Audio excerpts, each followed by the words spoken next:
केन्द्रापड़ा जिलार विभिन्न जगह प्रधानमंत्री नरेंद्र मोदी 75तम जन्मदिन अवसर में एक पेड़ माँ के नाम 2.0 अभियान पाटकुरा निर्वाचन मंडली रे विभिन्न पंचायत स्थान मानकर अधीन होता राज्यव्यापी समूह चारारोपण कार्यक्रम अनुष्ठित होईछि।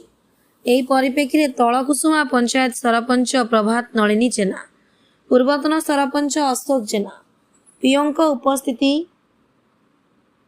स्कूल आयुष्मान आरोग्य शिविर विभिन्न स्थान में वृक्षरोपण करा जायतिला।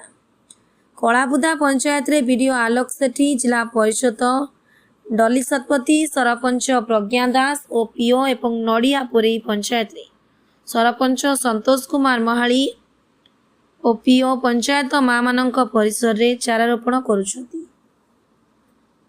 केन्द्रापड़ारू धीरेन महापात्रଙ୍କ रिपोर्ट द के न्यूज टीम।